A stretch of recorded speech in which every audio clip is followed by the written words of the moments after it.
Early Sunday morning at the Nurburgring, and qualifying coming up for the Fanatec GT World Challenge Europe, powered by AWS Endurance Cup. Normal format, 3 elements to qualifying. In most cases, you've got 3 drivers. There are a couple of double driver combinations in Pro-Am, but the grid based on that average combined time of the drivers involved, and it's going to make for an interesting grid and 3 very competitive sessions. Gemma Scott down in the pit lane, David Addison and John Watson trackside. Looking forward, John, to qualifying. Nice, cool morning, sunny morning, dry circuit. 3 days in a row here the sun has been shining. It's not like the Nurburgring at all, is it? Next thing you know, I'm going to be walking on water because it is such a rarity at this time of year. I mean, it is absolutely beautiful. And delighted that it is, because we've got, I think, have a perfect afternoon for our 3-hour endurance race. But you know, we've had 2 1.5-hour sessions pre-qualifying on Saturday, and I haven't got a clue, because the times that were recorded, some of the usual suspects are up at the front, but there's millions, or not millions, but there's certainly a number of teams that are automatically, in my view, top 10 teams that are outside the top 10. They're in the top 20, or maybe even outside the top 20. So who's going to be in pole is very interesting, hopefully very exciting. Well, indeed, as we look at the championship, Dries van Thor and Charles Weerts, the drivers who head the championship right now, based on the combined sprint championship, which they've already won, and endurance points ahead of Raffaele Marciello. Then Nicholas Nielsen, Alessandro Pierguidi and Comme Ledegaard that got an absolute haul of points at Spa, winning, if you like, all 3 aspects, 6, 12 and 24 hours they were ahead at.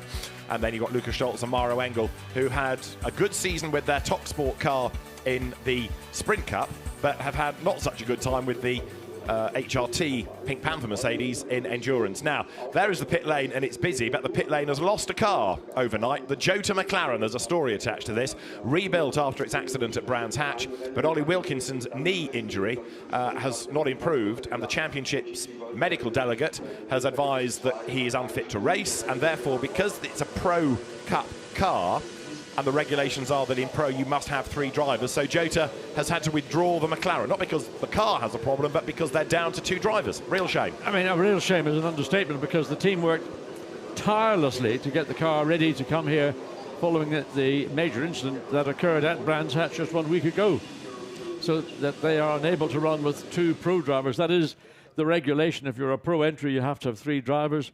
So unfortunately, the team has had to withdraw, and I've sent a mail to the team to say, do you have a reserve driver? Because I think you could have run a reserve driver here this morning in qualifying, but maybe it was all just too much, too late, and that was a team decision to withdraw the entry.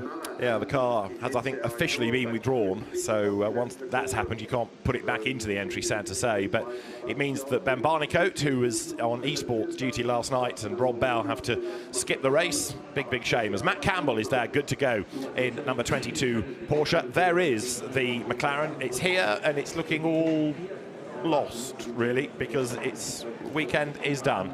But you've got to take your hat off to Sam Hignett and the Jota guys, because the work that the team has done on that car in, what, 3 days, effectively, has just been outstanding. I mean, it was a very big incident. The damage, actually, considering the incident, was probably not as great as it could have been. Nevertheless, there was a lot of work, a lot of money involved in replacing the damaged parts. But they got it here in time, and a giant effort.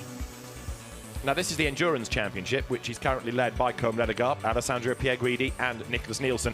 We've had 3 rounds, but arguably 5, of course, because of those extra 2 point-scoring opportunities at Spa, and they're ahead of Charles Weerts and Dries van Thor and Kelvin van der Linden. Now, Kelvin not here.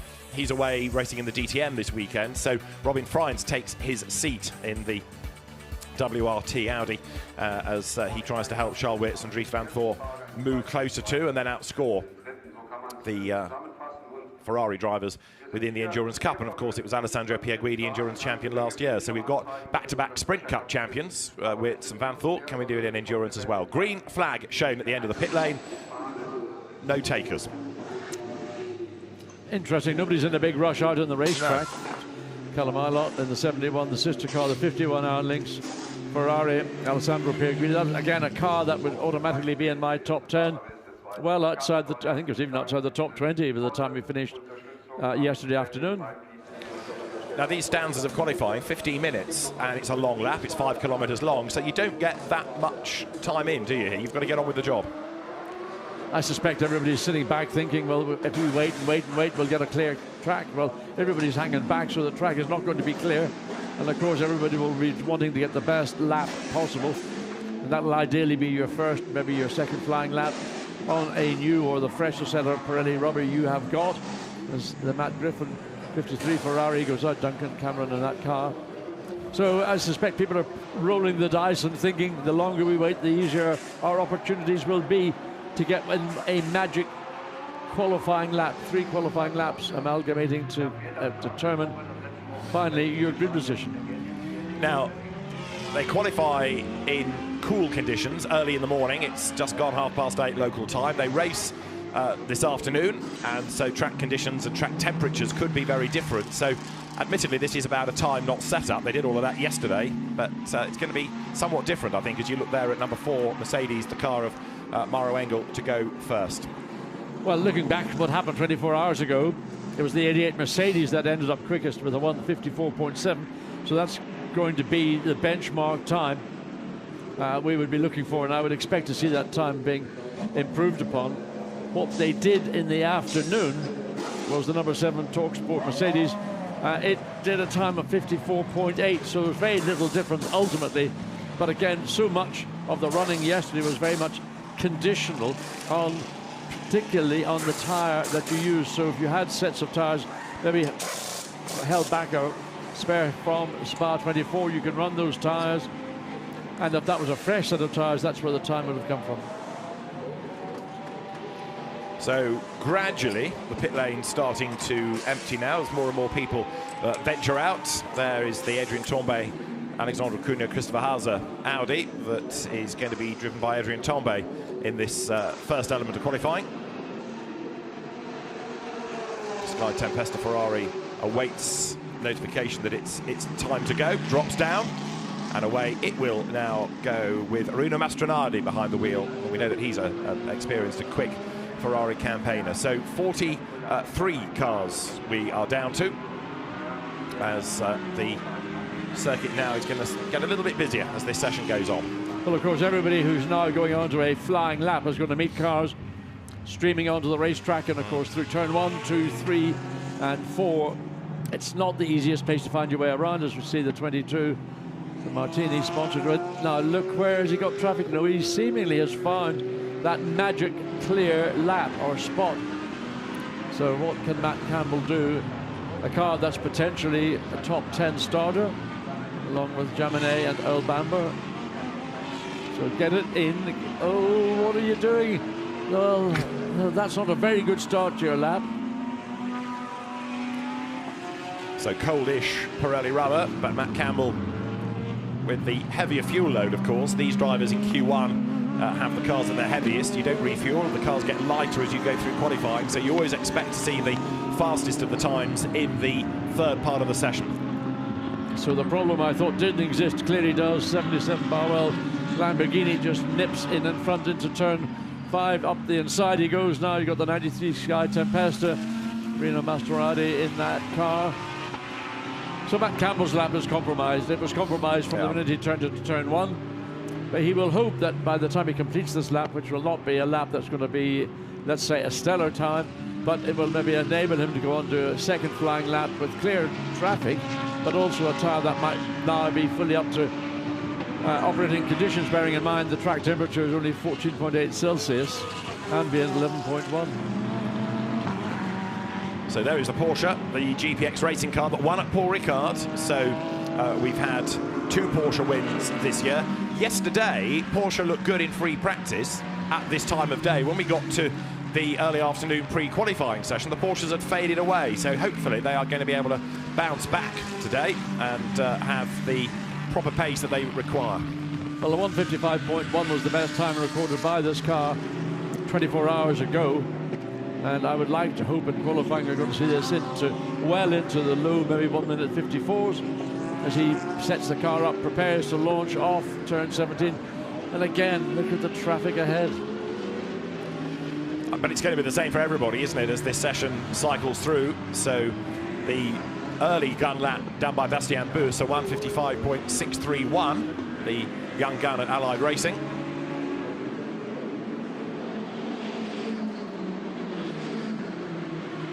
And there the rest of the GPX squad, Mathieu Jaminet and El Bamba, look on to see what the data is going to offer them. James Poole goes second, Matt Campbell third, 157.660. Ahmed Al-Hafi is fourth. And then the Bentley of Stéphane Tribaudini, currently fifth quickest. We've only seen 12 times recorded, and they're going now literally as the car comes across the start-finish line. Times are being knocked up. Nobody yet to challenge the 222 Porsche of Bastien Bus.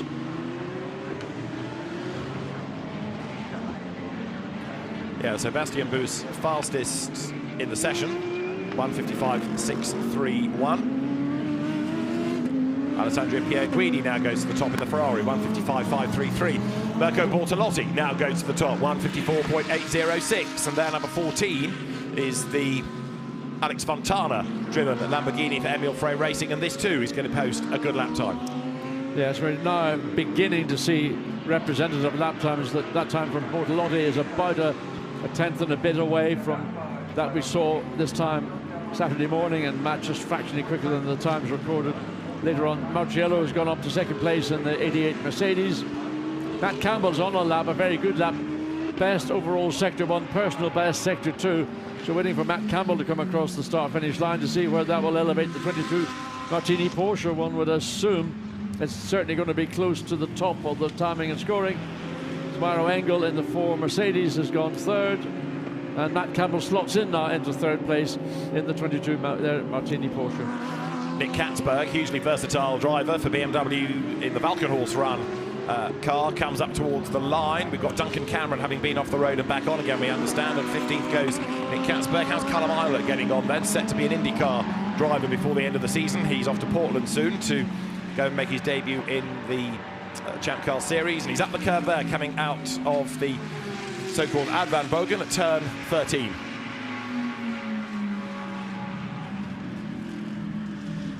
So nothing has changed in the top 4. Dries van Thor has slotted his 32 Audi into 5th position, and they didn't seem to have a particularly happy Saturday whatsoever. They never found the balance of the grip. Again, probably compounded by the fact that they were using tyres that were not going to be anything like the freshness of what they're going to use now. Callum Eilert slots into 11th. So it's Bortolotti from Marciello, from Campbell, from Dominic Baumann in the SPS Mercedes. Mauro Engel is 5th. There, Raffaele Marciello 2nd. Now remember at the moment that the order of this part of the session is the overall order, but then for Q2 and Q3 we're going to be talking about session bests and combined bests. So what you have in the session will be different from what you have for the actual qualifying order, because you're taking the average of the drivers together. Now Marciello, personal best, absolute best. He's down to 3rd in the times. Engel goes top, Marciello fights back, goes quicker still. 154.686, the 88 Mercedes to the top of the times. Best time we've seen all weekend, so no big surprise to see Marciello doing what he is so frequently capable of doing, putting that Mercedes top of the timing and scoring. And we've got Mercedes 1st and 2nd, Lamborghini 3rd, Porsche 4th, Mercedes 5th, Mercedes 6th. Best of the Audis is still 32, Dries van Thor in 7th position. Nick Yellerly for Valkenhorst coming up towards the line. So 9th that car currently is, number 34 BMW, and it stays 9th, lost out in sectors 2 and 3. Good morning to everyone, good morning. I remind all the drivers that they must remain at racing speed in the last sector. All cars remain at racing speed in the last sector. That is the voice of Alain Adon, the race director, reminding the teams, the drivers, that they must be at race pace, because of course in that last sector is pit in, which is the other side of the chicane. So if you're on a quick lap and somebody else is heading for the pit road, now we discussed this yesterday in terms of whether you should back off, whether you should race up to pit in. Well, the race director wants you to race to this section. There is pit in on the right of the road, but rather than being slow and impeding somebody through the chicane, effectively, he wants them to carry on until they get to the pit in, and then they can relax the pace. Indeed. I mean, ultimately it's a judgment between two drivers, one that's coming in and one's on a flying lap, and if you feel that the speed of the car closing on you is going to maybe ultimately impede on their ability to get through the chicane. I would let that car go in spite of the instruction, but it's interpretation and really what you feel is appropriate at that particular time. Look at that, I mean, the late cut we're seeing. If you go at racing speed through the chicane, it is a very quick and late cut into the pit lane, and in itself, sometimes I'm not persuaded that that is always the best way to enter pit lane. Phil Keane comes across start-finish line in the number 19 and remains in the 20th position. So Marciello, having done his time, is in the pit lane. Now, do we expect drivers in this, bearing in mind there's only 4 more minutes to go, to have 1 run or 2? I would think they'll probably just do 1, won't they? If they can get away with 1, then they're much better off, because they're not using the tyre for another out lap, a flying lap and an in lap. I mean, it doesn't seem as if 3 additional laps would have any bearing on your tyre, but you want to keep all sets of tyres that you have, assuming that teams are holding back as many new sets as possible, to run in the race. Now there's Dennis Marshall up towards the line. Improves, up now to 26th. Who else is looking lively in this session? Matteo Cairoli here, 9th fastest in the Porsche, but won here last year. Won at Monza at the start of the year. Hustles on, and a personal best followed by another personal best. So this at the moment is the second of the Porsche fleet, and comes up the curb, that high curb on the exit of the chicane into turn 17. Cairoli has got to try and get himself into the mid-54s here, and it's a 53, 54, 55, 7th fastest he goes, so he does improve. Matteo Cairoli improves, but needs to find yet more time. It looks pretty much as if the top 3 are done. So the Engel did it last lap, 158.7, so that car is still out on track. And I don't really understand why they want to continue unless they feel there's still time available. Oscar Tunio currently in 6th position. We understand. If he stays there, I think he's going to stay there, so no improvement. We understand Alex Fontana has had a spin, number 14. He's been off the road and back on again. There is Marcus Winkelhock, number 26 Audi, another of the Santalot cars. He's a long way down, John. Down in 30th position. I mean, this is why I'm saying there's so many drivers, car combination, that are well and truly. Matteo Drudi only 1 position higher in the Attempto Audi in 30th position. So I don't know how to explain it. Jim Pla, always normally quickest in the Pro-Am, he's only all the way down in 21st position in the ASP Mercedes. Well, in this case, in the get speed. Normally Zaka is in the get speed this weekend. Right, Winkelhock's down to 31st now, but he fights back to 27th, but that's not a massive improvement, is it? Not really. I mean, starting that far back in the field in the opening hour, certainly opening 30 minutes, is a real struggle. There's just so little room around the Nurburgring to find a clear overtaking position. Everybody's dictated by the pace of the car ahead of them, so it's a matter of follow your leader and just hope that a break opens up as Cairoli comes through the chicane, or the S's, and goes on to complete another lap, but his time is down, certainly down by the time he gets through the middle sector, over half a second, so I saw it very much. We're going to see any further improvements on his 7th position? No, it stays the same. Yeah, but most of the pointy end of this session have now bailed for the pit lane, because that gives you extra time to get your next driver in, to do any adjustments to the car ready for Q2. So the first element's always interesting, but of course the times get faster as the fuel load comes down and temperatures go up, and in many cases you keep your faster driver into the very end anyway.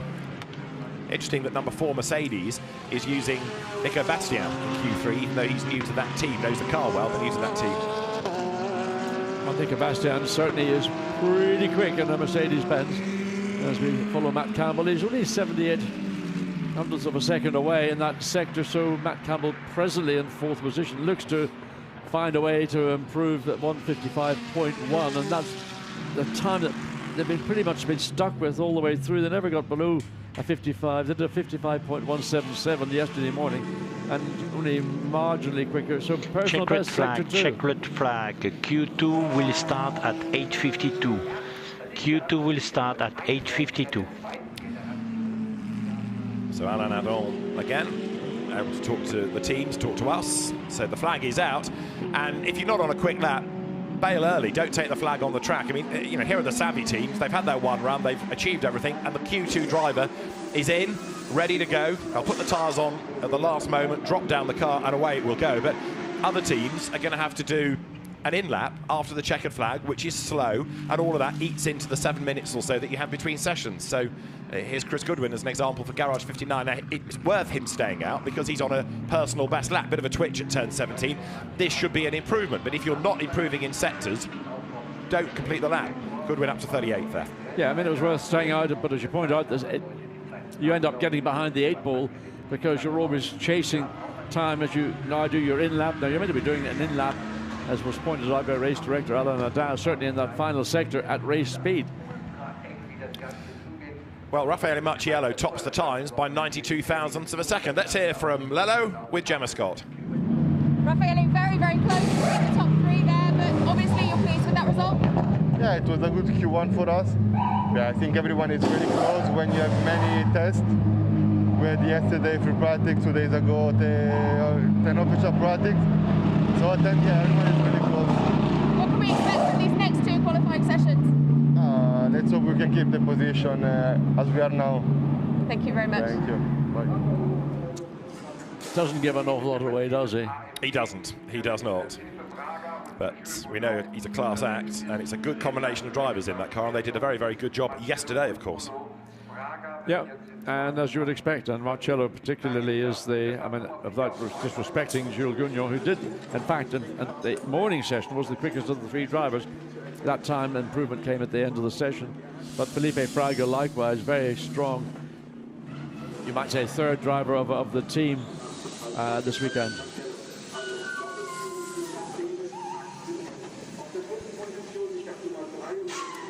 And there was the 32. And it was hard work for Dries van Thorn. He managed 8th quickest time, and WRT will be working very hard, no doubt, to see what they can do. And you've got Robin Friens and Charles Weerts to slot in. I don't know who'll go second, will be Weerts or Friens. Well, the drivers then cycle through, switch around. Busy pit lane. I mean, as large as the pit complex at Nurburgring is, with 44 cars, or it'll be 43 cars now without the Jota McLaren, it's very, very tight. Yeah. And one of the issues that teams try to work out is between their neighbours on one side and the other, to say when we are planning to make our pit stop so as you don't end up with a traffic jam, particularly if you're the middle car between somebody on your left and somebody on your right, which makes your entry into your pit slot very difficult to get lined up square for the refueling, but also for top wheel and tyre change. So number 19, which is the Hiroshi Hamaguchi, Phil Keane, and for a change, a 3rd driver in that car. So this weekend, Stefano Costatini joins the crew. That gets ready for the 2nd element of qualifying.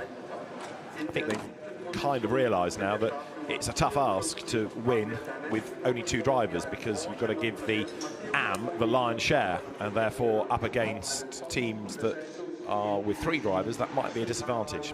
Yeah, I mean, ideally three drivers each fresh, getting into the car, having just done a single-hour stint. So in a 3-hour race, actually, the endurance for a 3-driver lineup is a relatively straightforward one.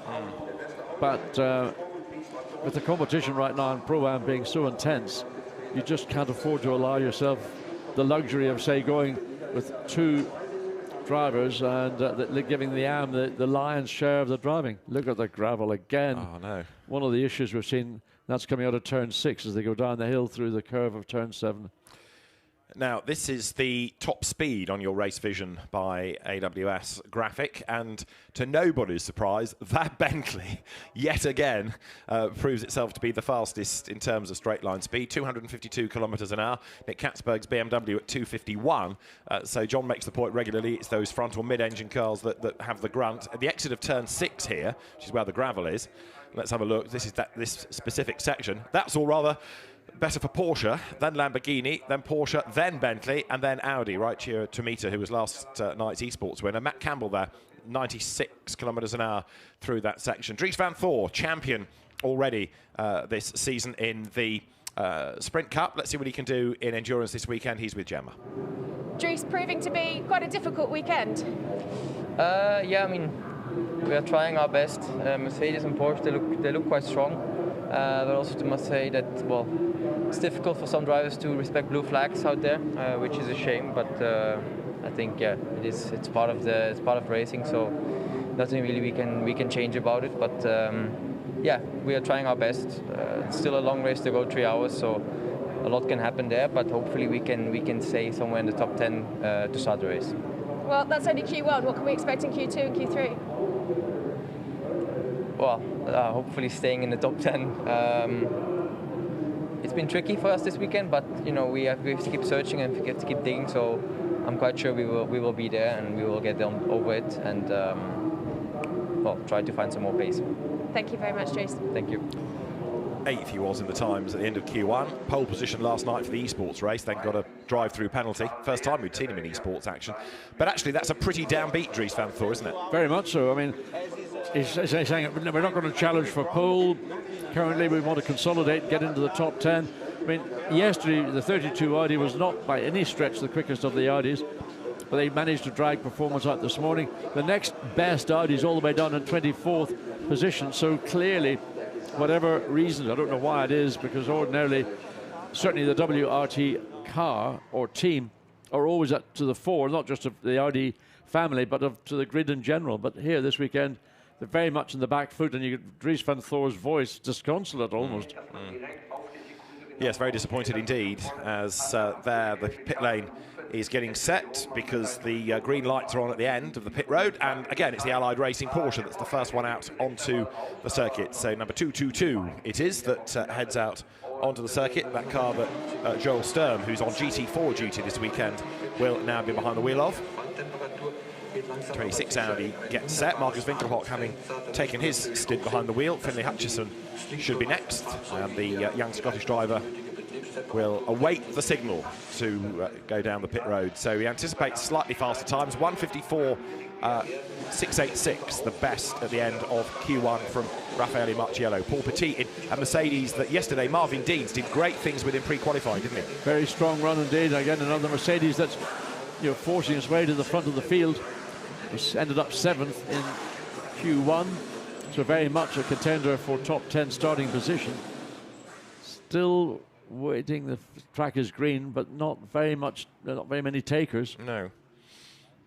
It'll be the same story, the one that Dries van Thor saying, drivers not respecting blue flags, but when you get maybe 25 or 30 cars suddenly going out on the racetrack, there's not an awful lot of space. It just becomes a really difficult situation.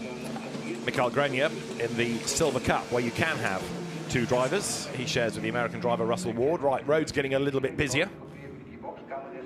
Of course, you go out early, you think, great, I've got a clear bit of circuit, but by the end of your first flying lap, you end up behind and in and around lots of people who have only just come out of the pits that are on a slow outlap, so it kind of is counterproductive. It is, and that's the role of the dice that teams have got to play. Do you wait and hang back? And of course, there's always the spectre of a red flag, at worst, maybe a full course yellow, and you don't get a time in. Where was it? We saw the WRT Audi was at Spa, in fact. They cut out so badly, and second qualifying too, that they didn't get a time, and that had a major bearing on their actual grid position. And although they worked their way up to the lead before we got to the final hour of 24 of Spa, it was just because the team is so good at managing how you race 24 hours. Well, there is the car being held, as also is number 31, the Silver Cup entry. And others now start a flying lap. So Joel Sturm, Valentin Pierberg, Jens Liebhauser all out on track. So is Louis Mackieels, as the WRT car controller sees what's going on down the pit lane. When it's clear, then the instruction can be given for number 32 to accelerate away, and it will have Charles Weerts behind the wheel.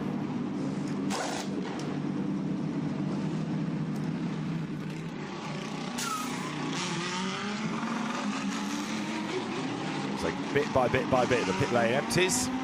There's still no gap in the traffic. Right, that's 30 going, so I think now WRT are going to shepherd out the cars. Yeah, you've got to be careful when you launch your car into the pit lane, because the outside lane is technically part of the racetrack. And there is a thing called a dangerous release. You don't want to be penalised for a dangerous release when you sort of try and squeeze your way in, elbows out. Well, this is Joel Sturm, who is going to set the target time. Interesting, the Allied Racing effort with the young guns. Bastien Boost, that was a star in GT4 last year. Joel Sturm this year for Allied with another of the 718K was looking really strong. And Julien Potelos will be the third driver. Surprised, very surprised to see that the exit of the Schumacher chicane, the gravel that was there yesterday, is still there this morning. I thought that maybe the circuit might have been swept overnight, but clearly that has, certainly there, it is not the case. And that's, you know, it just means that the exit of that Schumacher chicane, the line is little more than a full car width of any of these GT3 cars. So that's going to go against you if you encounter traffic at that wrong section of the circuit. Joel Sturm then up that almost pavement-style curving. Very high it is. He's got the Santa Lock Audi ahead of him. So this will be the target time. Remember, 154.6 is where you need to be for pole position. This will not be a 154.6. It's a 56.2, as you can see, a 56.3, as you can see. But Joel Sturm does the target time. What about number 22 Porsche now? That car will be Earl Bamber, the Bam Cam Jam. Porsche, Bamber, Campbell and Jaminet. So out of turn 6, just around about 100 kilometers per hour, according to our AWS, timing 0.4 of a second up from Earl Bamber in sector 1 alone on the time that Joel Sturm, so his time was a 1:56. So expect to see the Porsche Earl Bamber behind the wheel. As long as he doesn't get caught behind traffic, he should be all right for the conclusion of this lap. Ought to be somewhere in the middle to low 155s.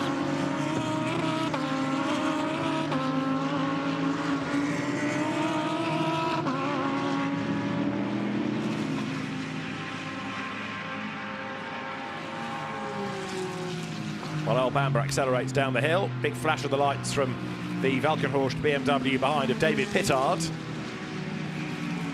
who knows this place like the back of his hand. David there in the black BMW makes a move against Earl Bamber. Blimey, that was brave. Bamber's on an absolute best and a personal best, and David Pittard is crawling all over him, clearly feeling that he's being impeded here, and yet that Porsche is going at a fair old pace. But David Pittard, who himself has done an absolute best, is on a mission. Let's see who comes out the better. Bamber goes third, but what about David Pittard behind? He goes second within the session. So David Pittard is ahead on aggregate. The BMW ahead of the Porsche. Might have gone even faster because there was no denying he wanted to get past. Well, the Porsche was already had a purple in the first sector, a green in the second sector. Lucas Stoll's gone purple first sector. And so Earl Bamber felt, well, what's going on, man? I'm doing a potential pole lap, provisional pole lap, and the BM's all over me.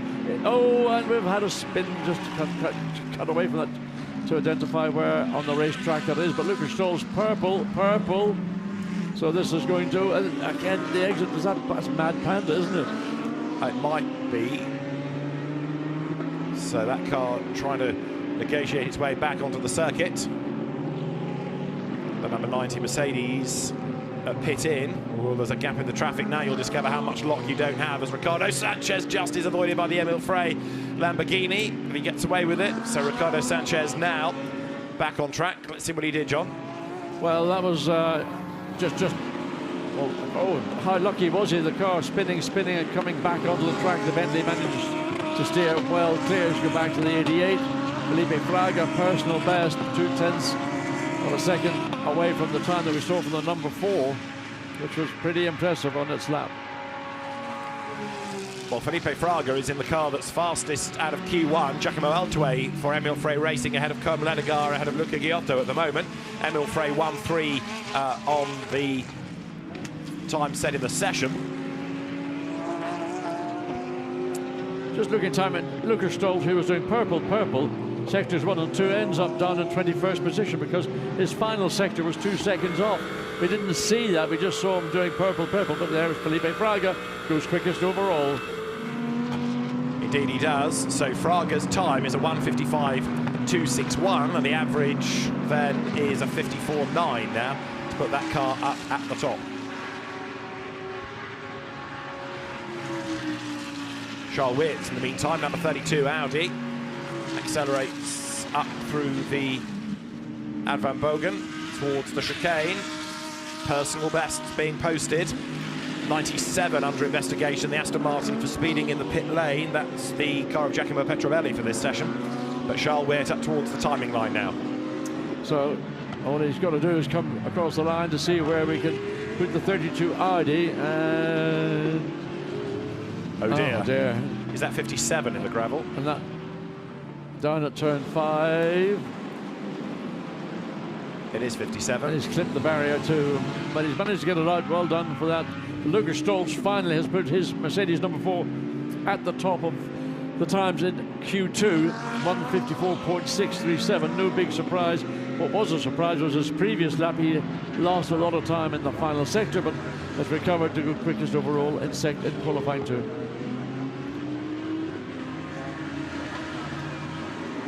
So there's Dries van Thor looking on and hoping that Charles Weird can haul that car even higher up the order. It's currently 8th in the session, and where does that put the car on the combined average right now?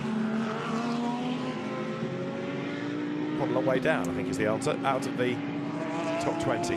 Oh no, up the top 20 it has just gone. 6th fastest now. Interesting, the fastest Audi is actually the 99 of Max Hofer, the Attempter Racing, and that's on 55.9 against Charles Weird, 55.3. So 0.3 of a second quicker than 99 Attempter Audi. Again, just compounding the concerns that Dries van Thor expressed before we went into Q2. So still the 4 Mercedes fastest overall in Q2. Klaus Bachler's done a great job on his Porsche, 54, up to 3rd, quickest in this session. Luca Giotto in the Lamborghini up to 4th. Neil Shelgaard in the Aston. There's times, where are they coming from? Why is that Aston so quick? The 159, Garage 59. Nikolai Shelgaard. Alessio Rovera here for Iron Lynx, number 71, the reigning Italian GT champion, but he slows right down at the last corner, traffic ahead, so 2 personal bests, but with all of that traffic, he backs out of it to try, I suspect, to let the road clear, and then he will go for it. Look at Koen Ledegaard not going at good call race pace in that final sector. Picks it up now as he comes out of the turn 12. Patrick Assenheimer, likewise in the number 5 Mercedes, up to 6th in Q2, ahead of Felipe Fraga. That's a surprise, I suspect. Well, Lucas Stolz to the top of the times now from Marco Mappelli. And then Max Hofer, Klaus Bachler, Luca Giotto, Nikolai Kiergaard round out the top 6. A very good performance by Kiergaard and the Aston Martin. Currently, as you say, 6th on a personal best, Sector 1, Sector 2 coming up now. What's he done? He's done another personal best, so potentially see it could further improvement. Clear road directly ahead for the Aston, comes through the final turn, runs out to the edge of the racetrack, all within just about limits. So Kiergaard currently 6th. This could see a positional change. Yes, up to 3rd. Excellent job by the quick Danish driver. Now, what about Klaus Bachler's Porsche? A good first sector, but slightly grey middle sector, in as much as it wasn't an improvement for the Porsche. Up towards the timing line he will now go, and Bachler goes 5th now. So that's 5th in the session, 5th on aggregate. Lucas Stolz is at the moment fastest within Q2, and number 4 is fastest on average.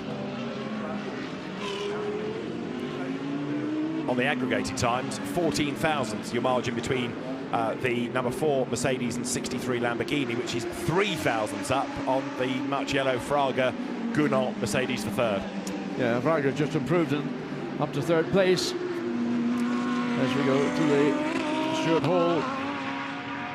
Oh dear, well, we did go to Stuart Hall. It comes out now, turn 12 down the hill, personal best Sector 1, which is always happy to see. A green, purple is preferable, but certainly if you're seeing green, goes across Sector 2 demarcation line. 1.4 seconds down between being 7/10 up to 1.4. That's a disappointment for the Audi. That's the Rothko team, WRT, Stuart Hall, James Poole, Benjamin Goethe. So where will this car end up in this? Well, it ends up 29th in this session. So disappointing, I would have to say. So Luca Giotto, who is new to the team in as much as he takes the place of Jack Aitken as he recovers from that accident at Spa. Luca Giotto doing a good job here, 7th within the session, and 6th that car is on the aggregated times. Now, number 14, who have we got in 14? That's the Fontana car as the Sky Tempesta Ferrari takes the curb. Number 14 is currently Rolf Ineiken. He's just had his last warning for blocking. Now, that's not a message that comes up very often. No, and I think Giotto could be maybe a little bit aggrieved that the 93 Ferrari was slow through the S's and caused the Lamborghini to have to move offline a little bit just to get clear. So it may have had an impact on its last lap, but certainly I think 56.2 was its last lap, as best as a 55.1. So he would say, and I would say with justification, that that lap was a lap that I could have improved upon, but because of the meandering 93 Sky Tempesta Ferrari, I lost my chance. And the meanderer was Jonathan Hui in that car for this session, the Hong Kong driver. Right, 88 into the pits. Felipe Fraga is done for the moment. The flag is imminent. Giacomo Altue, the very rapid Italian, International GT Open champion, Super Trofeo champion, world final winner. He's been a big part of the Emil Frey Racing family, but we don't see enough of him really in World Challenge Europe, but he's a very, very capable driver. He heads to the pit lane, work done, and at the end of the session, Giacomo Altue 10th and the car 11th on average. So just outside the top 10 at the minute. We'll see what happens. One more session to go, and there's the one. Is that the 188? Yeah, it is. So that's for the pit lane. Pro-Am Aston Martin, Alexander West at the wheel of the Garage 59 entry here. Brings the car down the pit road. Benjamin Hites comes across, stays 23rd. In 23rd overall, I beg your pardon. So, as we see, Sam Dehaan comes through, personal best, 7/10 of a second up.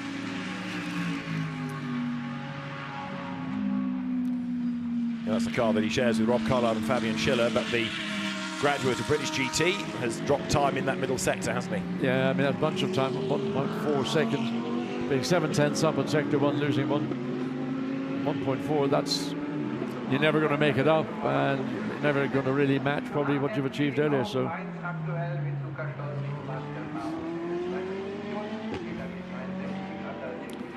well, Sam Dehaan takes the flag, and the third part of qualifying will be underway in about 7 minutes' time, and that's going to sort out the grid. What we had in that session in the end, just to make the point, Lukas Stoltz and Marco Mappelli to the 1,000th of a second tied on times. It doesn't, of course, reflect that on the grid, but if you take Q2 in isolation, 154.637, Lukas Stoltz and Marco Mappelli. Now, if that doesn't show the BOP works, I don't know what does. BOP's been working pretty well all year. Lukas Stoltz then joint fastest time in Q2. The car tops the times outright. Let's hear from Luca. He's with Gemma Scott in the pits. Well, from that session there, Luca, it seems to be that you guys are the fastest out there. Yeah, it was a really good session. I think it was equal time with the Lambo 63, so I was a bit lucky that I did it before him. But yeah, car works really well. We saw it already yesterday that the car is on it on this track, and yeah, the team did a great job. Maura as well in the first qualifying, and now it's Nico's turn, and yeah, cross fingers for him. Well, we'll look forward to the final session, but certainly looking strong. Yeah, definitely. As I said, the Merc looks really strong around here. And the team is doing a great job, so I'm really looking forward to the race. Thank you. Cheers. Thanks. Well, a good job done by Lukas Stoltz, and that gives them provisional pole by 14 thousandths at the moment, with, of course, the final element of qualifying still to go. Well, I've been bigging up Nico Bastian for quite a long time. He's got his opportunity now to get into that number 4 HRT Mercedes. And there you've got the times at the end of the session. That's Q2 in isolation, so Lukas Stoltz and Marco Mappelli tied on times to the 1,000th, and that's not bad, around 5 kilometres of a lap, is it? Felipe Fraga third from very impressive Nicolai Kiergaard, Klaus Bachler fifth, Max Hofer, he's been another standout this weekend, sixth, ahead of Luca Giotto, and then Patrick Assenheimer, Al Bamba ninth, Giacomo Altway 10th, Charles Wirtz only 11th, but Com Ledegar in the Ferrari that won at Spa only 12th. Now, again, you read into this what you will, because 3 hours, quite a lot can happen, but it is better to be at the front than the back of the grid. You're not in as much jeopardy. We've got Pro-Am, and of course the Silver Cup to concentrate on when we get to the race. And right now, number 11, Ferrari, the Kessel car from that session, Francesco Zollo, is the one that did the slowest of the time. Gorgeous area that the Nurburgring is in. On a day like this, it looks absolutely fantastic. It's when it rains a bit, you start to question why you're here. At the moment, the HRT Luca Stoltz, Mauro Engel effort combined puts that ahead of the efforts of Bortolotti and Mappelli by 14 thousandths, who are 3 thousandths up on Marchiello and Fraga. The Bamcam, soon-to-be Jam, Porsche is 4th, ahead of Cairoli and Bachler. Costa, Lapalainen, Luca Giotto 6th, from Dries Van Thor and Charles Wirtz 7th. Michele Beretta and Patrick Assenheimer next, from Alessandro Pierguidi and Com Ledegar. Nick Yellerly and David Pittard round out the top 10. So we've had 2 drivers go. It is their times that we are combining the average thereof to determine this element of the order. And of course, this is how the grid will be, based on the efforts of each of the drivers in the car, taking that combined average over the course of, by the end of qualifying, the 3 sessions. We're about 3.5 minutes away from the final part getting underway. It was Russell Ward who had the spin, and that was, I think, on an outer lap, so he never got a lap time in 57 Mercedes. That's going to hurt a little bit. Certainly is, but I suppose in some respects, starting at the very, very tail, it's a bit like starting in the pit lane. Yeah. By the time you get down to turn 1, everybody's going through turn 3 all the way through turn 4. And hopefully anything that might have occurred, which usually happens midfield into turn 1 or a battle round the outside of turn 2, you're able to see it, make your way around it. But look at that on the outside of the exit of Schumacher S's. I'm surprised that's still lying there. I would agree with that. Giacomo Altway, the fastest through it, with Luca Stoltz at 190 kilometres an hour, 189 from Max Hofer, Marco Mappelli and Felipe Fraga. I would argue, actually, with you, John. You said there was about a car's width. I think it's less than that now. It's only a car's width if you use the curb, isn't it? It's sort of encroached further across. I mean, there's more width curb than there is actual black tarmac. Yeah. And, I mean, I don't know what to say, but I mean, I've said it. I'm surprised that that wasn't swept overnight. Now, we know that 1 or 2 people have been off the road this morning. They will have contributed to that potentially. As we get set for Q3, you would anticipate the teams might make a representation to the officials after this and say, well, come on, you can't leave that with a whole day of racing. No, I mean, particularly when the race is going to be 43 cars all trying to get up through the chicane, up through the S's as quickly as possible. So there is 88, which will now be Jules Gounon. And the Mercedes over its shoulder, Konstantin Terashenko, to take that car out going into this final part of qualifying. So, again, the calm before the storm. We're about 2 minutes away from the green flag being waved to let everybody venture out. Many of the teams put the tyres on at the very last moment. There, the car that Alessio Rivera, Callum Eilert and Antonio Fuoco share. I think it's Fuoco, is it not, that's meant to do the final section of qualifying. It is, so Alessio Rivera has driven, but it should be Antonio Fuoco now behind the wheel, ready for the final part of the qualifying session. And Fuoco has been mighty in this car this season. Very impressive, very quick, very young. Well, young and quick tend to go together. But maturity and experience come with a little bit more age, and, as much as a lot of the young, I mean, Luca Giotto coming in from having had a stellar Formula 2 career, stepping in for Jack Aiken, and Jack, get well soon, want to see you back behind the wheel. They've got natural speed. They come from an aggressive form of single-seater racing, but sometimes it's the ultimate about experience and maturity that does win out in the end. Nicholas Nielsen there at the wheel of the Iron Lynx Ferrari, another young gun that's been making a big name for himself. Came through the Ferrari Challenge route into GT racing rather than single-seaters, but Nicholas Nielsen very much part of the Ferrari stable. Andrea Caldarelli will go for Orange One FFF Racing Team.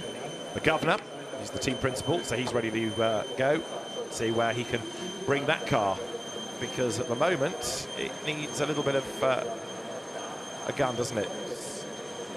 Second in the times, but Mappelli versus Caldarelli versus Nico Bastien in this session. Who would you put your money on, given how strong the Mercedes has looked so far? I'm going to go with Bastien because I think that I've seen him when he's been Pro-Am. He's been outstanding. He's now in a full Pro car. That will lift, I suspect, his level of performance even more. But undoubtedly, Andrea Caldarelli has been a star in his Lamborghini team over the last 3 seasons and is more than capable of laying down a lap. Again, it's going to be about finding that clear position on circuit and just getting one. All you need is one clean, clear lap where you can exercise every part of the Lamborghini or the Mercedes to gain a pole position.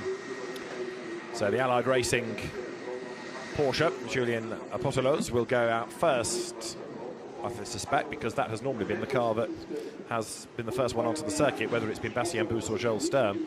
Now Julien Apotelos will be keen to be out on track, maximise the time available to him, but surprisingly, that car is not yet, even with wheels on. And I say surprisingly because the green flag has been shown. The session is live. You wouldn't think it, but the session is live. Very much we saw in session 1 and session 2. People sitting back, Romain Dumas likewise sitting up on the air jacks.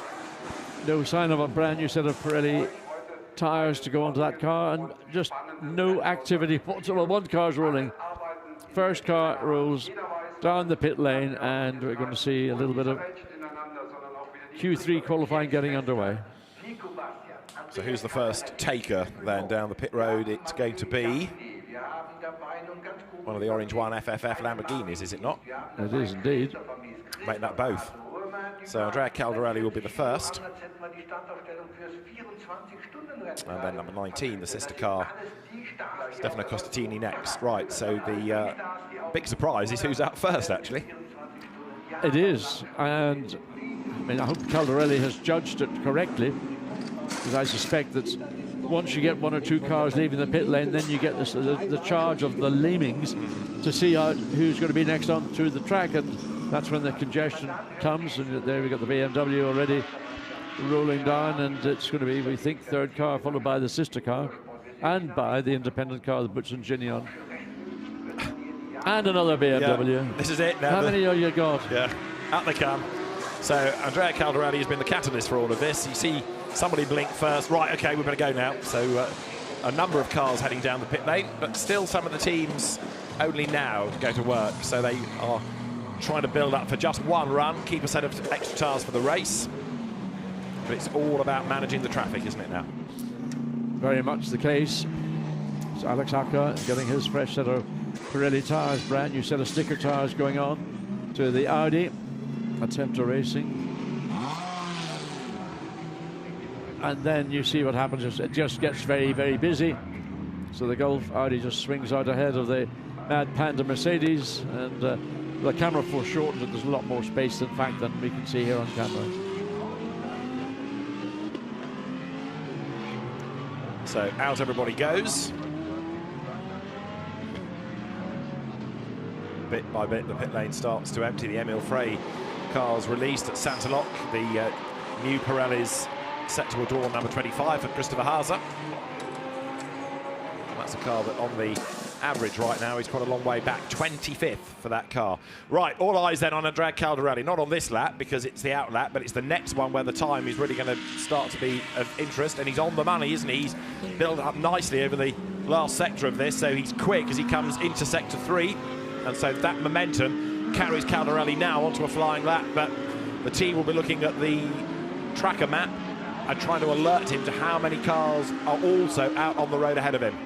He's got space for now at turn 1, but it's how many others are going to be ahead of him further around the lap, isn't it? Yes, very much so. So runs again a little bit too deep into turn 1 and has to wait until the front end gets that bite that he gets back on the throttle. So now going through turn 2, watch inside, uses a lot of the curb, uses the inside of the curb to actually hook the nose of the car to tighten the line. Then a good drive off turn 3 through 4. Then the run down into turn 5, hits the brakes, carries all the speed through and will stay on the right-hand side as he does. Slightly compromises your entry into turn 6, but the reality is the combination of entry and exit of 5 and 6, the way Caldarelli is running it, is the quicker way. And so far, so good. This is turn 8. He puts in, obviously, an absolute best because nobody else is on a flying lap. And he comes out of the corner, up the hill he goes then. So Caldarelli looking good. And they have timed this absolutely right because although the road is getting busier, still nobody in the way as he flicks through the Schumacher S. Still the traffic is good for him. Look at this, absolutely perfect so far. I mean, you have to say they've judged it so far to perfection. Now, we don't know what's happening further. Well, there we are. We've got a meandering coming down, warming up the tyres. Hopefully that will clear for Caldarelli to get a clean run up into the S's. So I hope where is, well, they're all, and this is what we're trying to avoid, cars going, and he's backed out of it. I mean, this is ridiculous. That was the attempt to Audi. So, I mean, I would be going nuts in the cockpit if that had happened to me. That's his walking pace, that Audi. That's ridiculous. I mean, this is what you're not meant to be doing. Jake Dennis is quick, not as quick as Caldarelli was in the sectors. He's gone slightly better in sector 2. He was down in sector 1, and he's again had to wriggle his way through traffic. But again, he's got 2 cars ahead, and he has to back right out of it. He backed out before he even got to the S's because he could see what was happening ahead of him. And now everybody's doing the same old thing. And this is, you know, how you can orchestrate a qualifying session where you penalise drivers for doing what we've just seen, so their best time might be deleted because they've impeded a car that's on a flying lap, particularly a car that's at purple sector 1 and sector 2. That for me would be, I would be up to see whoever is in charge and say, why am I being penalised when these people are not being penalised? Well, the teams are already talking to race officials about it electronically, saying we were blocked. Now there, look, the Audi that you could argue blocked or was on a slow lap, phrase it how you wish, that's now gone storming away. So again, what drivers were trying to do was fire the gun coming out of turn 17, but that of course did not help at all those that were already on a quick lap. So having said, it looked like they timed it right. It all unravelled for Caldarelli at the end of the lap, while Mathieu Jaminet absolute best in the first sector. So wait and see whereabouts he will find this traffic. He's coming now through turn 12. Good clean run, runs the curb just to the level, the maximum he wanted to do. Now down through the flick to the right, then over the, there it is, there's the sector time, purple again, and he has got the best chance of anybody right now to get a purple lap in. Yeah. Well, he's up the curb. Now this car on the average time is looking strong, that is for sure. Right now in the session, Maxime Martin has done the top time. Here comes Mathieu Jaminet then to go fastest. He goes over the timing line and goes quickest of anybody, 1:54.284. That's fastest in the session, fastest on average as well. This is Caldarelli, but he was down in sector 1. And he will be very, very upset indeed because he had potential to put a fastest time up, but that is currently with Jaminet. Oh dear. Caldarelli goes quicker still, 1:54.284, 2/10 quicker. So that was a very good, sorry, try this again. He is quickest on average, but down in the session by 2/10 of a second. So on the combined times, Caldarelli goes quickest. In the session, he's not quite as quick as Jaminet, but it's the grid that counts, and he's on pole position. And Jaminet's time, quickest time we've seen all weekend. Riccardo Fella just green, but that doesn't mean it's not going to be a pretty stellar lap from the Lamborghini, and Stellar ends up in 4th position in this session. And 39th, I think, on aggregates, as there Robin Freins comes through, number 32 Audi. So this car obviously doing personal bests, but it's the time we need to see now on his first run. There's 88 coming out of the chicane, which is Jules Gounon, who was quickest in free practice yesterday. In the session, it's Jaminet, Caldarelli, Fuoco, Martin, Fella, Tim Zimmerman, then number 34 BMW, as over the line goes Gounon. Puts him second on the combined times, the average, so Jules Gounon goes second, but he was only 5th in this session. Well, there's the 4 Mercedes car that really is the quick car right now on track, is the 114 Lamborghini with Aldo Rouget behind the wheel. He's got personal or fastest overall sector 1. As we look at Nico Bastian, this is the driver that, when you asked me who did I think would be the quickest potential pole sitter, either the 63 Lamborghini or the number 4 Mercedes. Albert Costa's gone to 163, and the Lamborghini, he's gone 3rd quickest. Here's Rouget. Well, Rouget absolute best sector 1, down in 2, good in the last sector. Puts the car now 5th on average and 4th in the session. So Jake Dennis in the number 34 BMW. He was another one bought early on. Comes up behind number 16 Lamborghini. But Jake Dennis, again, a little bit of time lost within the middle sector on this lap. Yes, and he's going to lose time in that final sector as well, because the Lamborghini was just in a position that would have taken a 10th or 3 away from Jake Dennis. So 11th in this, 11th overall it is, I beg your pardon. So disappointment for Jake Dennis. He didn't get the best out of the car on that lap. We've got an absolute best though, Arthur Rougier on that previous lap that then ebbed away a little bit. This is Maxime Martin, who for so many years in the early days of the Endurance Cup was one of the mainstays for the Mark VDS car Racing 71 cancelled for track limits in turn 15. So 71, Antonio Fuoco having his lap taken away. Here comes Maxime Martin up towards the timing line, 6th at the start of the lap, and as he goes through, 31st on average, and 7th in fact now in the session, because Albert Costa has just gone quicker still. Right, Nico Bastian looking good here, John. Yes, personal best. Personal best. We're looking to see where we're going to get the number 4 Mercedes. Can it climb its way back up onto that front row? A lot of expectations, certainly, behind Nico Bastian. Can he make a time? So green, green, green. Well, now there's Arthur Rougier, look. Slow out of turn 17. And that car had done an absolute best, a personal best, but that was a very odd line to be on. That wasn't suggesting that that was him backing off to go for a time. That was as though he had a problem, either a moment or that car's got a mechanical issue. And overall classification, Albert Costa's gone to the provisional front row of the grid alongside the Porsche. So that's just an improvement as well. Now we're looking into the ML3 Lamborghini, well, the Lamborghini, the Orange FF1 Racing. Maurizio Reggiani, Lamborghini's R&D director, taking a close interest in all of this. But yeah, I'm a bit concerned about that Lamborghini. As you look at number 4 here of Nico Bastian. And he ended up only 16th overall. I don't know where that went, because he had personal best in sectors 1 and 2. So he goes again, but 2 tenths down, and that'll be a huge disappointment. Certainly, if nobody else but to me.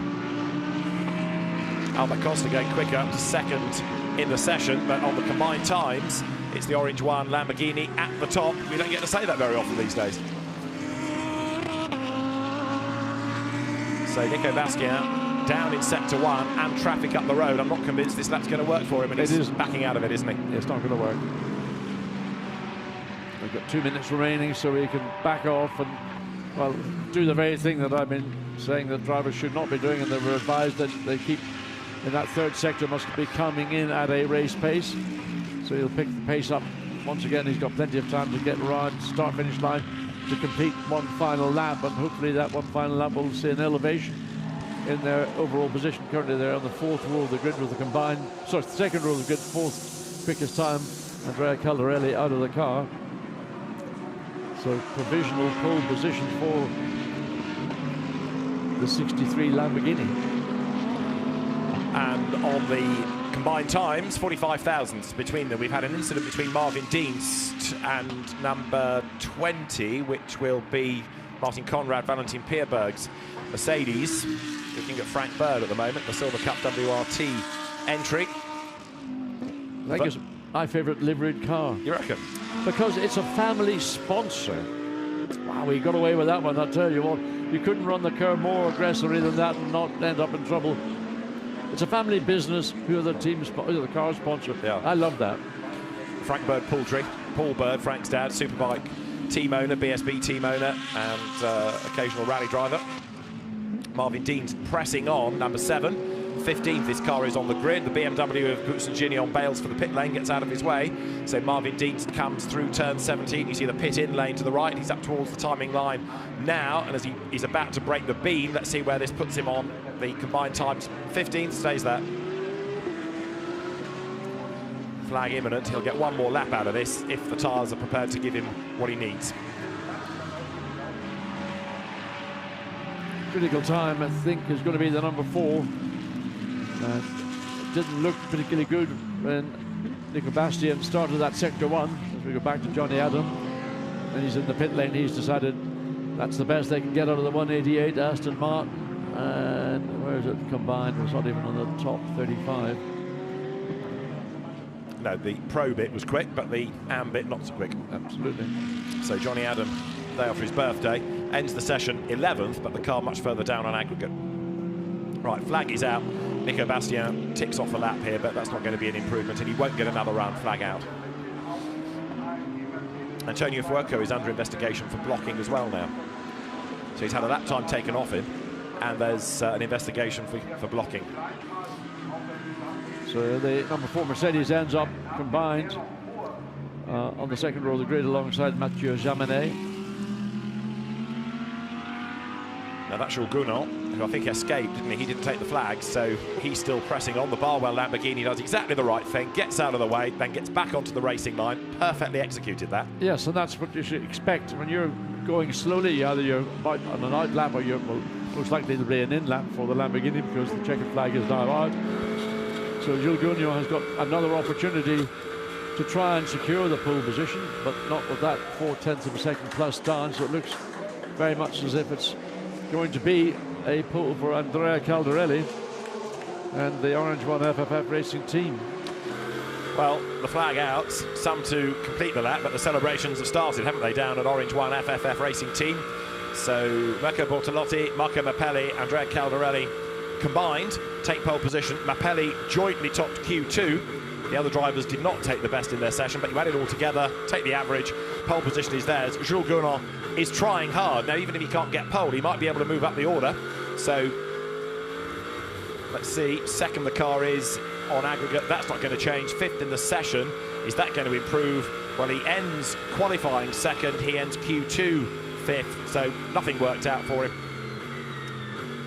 So Andrea Caldarelli it is then, who wasn't the fastest, but the car takes pole position with Marco Mappelli and Mirko Bortolotti's efforts as well. Boys, that worked out absolutely as you'd hoped it would, but that wasn't easy at the start of that session, Andrea. Yeah, no, I was shouting at the radio. Poor engineer, I was so frustrating because we know that the first lap was the good one. And I look in front of me, I saw that there was 3-4 cars, and if I didn't release the first lap, it was going to be a nightmare also the second one. It was not easy, but you know, still P1 third of the season, so it's very, very well rewarding. Absolutely, and of course, Mirko, coming across to you, and Marco, of course, the hard work starts now, doesn't it? Yeah, sure. I mean, great performance, great result for us. As I told you yesterday, we were trying to get ready for the quali, and today counts. So really happy with what all the team managed to do today. My teammates as well. So we are getting the best possible starting position for the race, and yeah, but it's still a 3-hour race ahead of us, and we will try to get the maximum result. Absolutely, and of course, you think you can turn that pace into race pace. Yeah, definitely. We worked hard on race pace during the previous days, and the team did a great job. My teammate did a great job, and you know, 4th time in a row in the first row and 3rd pole position show that this team is capable of. Congratulations, well done. Have a great race, boys. Thank you. So Mirko, Marco and Andrea, the drivers then that take pole position for this afternoon's 3-hour race by 45 thousandths of a second on the average times. Interesting, the team principal, the team owner, is wearing his overalls around his waist. I know it's got the same on the underwear, but it's just a little detail. Come on, put it, that's it. Well, Andrea will say, I'm the hottest of the three because I only just got out of the car. I'm warm. Absolutely, that would be his reason. Yeah, but I take your point. Yes, dressed for the cameras. Well, this is how we look for the grid provisionally, barring any penalties lurking in the system, because the stewards might have a word with a few drivers from that 3rd session with their slow laps. So number 63 Lamborghini takes provisional pole position from Mercedes 88.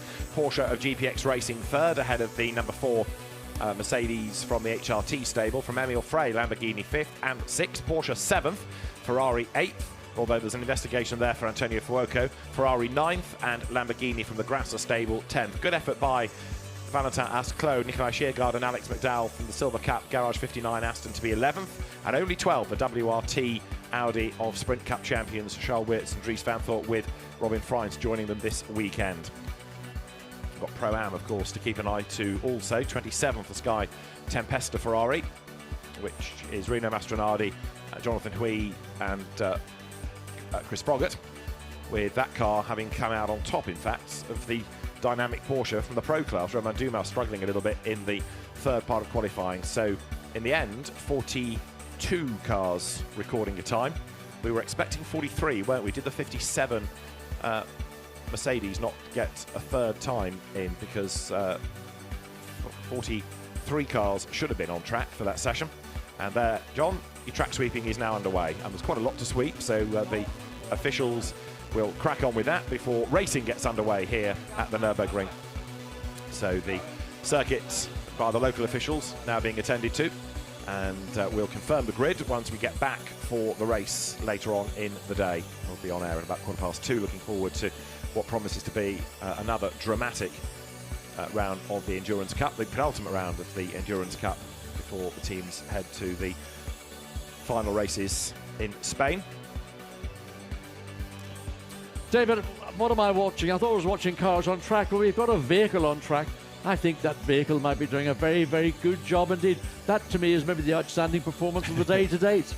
It's interesting to see how effective it is, isn't it? Because it's like an enormous vacuum cleaner hoovering it out of the way. So, track clear. Let's look back on qualifying then. It was an interesting session with Q2, of course, having those matched times, and the drivers getting themselves settled, ready to blast out onto the circuit. So as Q1 got underway, it was going to be a battle between initially Porsche and BMW. Number 22, the car of Matt Campbell, the first one to really offer up a time.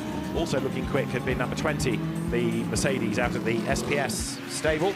That car taken out first by the rapid Dominic Baumann, and aboard 88, it was Raffaele Marciello that was going to go first. Time cycled through. We had this big spin from number 14. That was the Lamborghini in the hands of Alex Fontana, Rolf Ineichen and Riccardo Fella. Fontana at the wheel in Q1 as Mattia Cairoli's Porsche hustled up towards the line. Marciello looked good, and he would be fastest at the end of the first part of qualifying as Luca Stolz got ready for Q2 for the Haupt Racing team.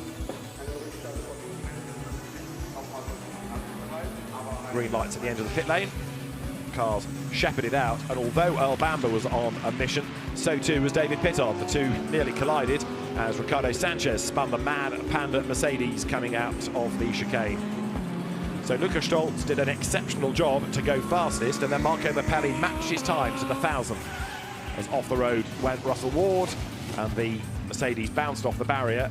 He was able to get going again, but didn't do a time, and so that car is going to be at the rear of the grid. So Luca Stolz and Marco Mappelli topped Q2. It was all eyes on Q3 then, as the cars prepared themselves to go out and determine who was going to be on pole position for the race itself. Orange 1 FFF Racing Team blinked first, if you like. They went onto the circuit initially and were able, therefore, to try to get the perfect lap in. Well, it didn't actually turn out to be the perfect lap for Caldarelli. He wasn't the fastest, as others had to dodge spinning cars. Mathieu Jaminet got the fastest time, but on average, the Lamborghini took pole position, and we're looking forward to a great race here later in the day.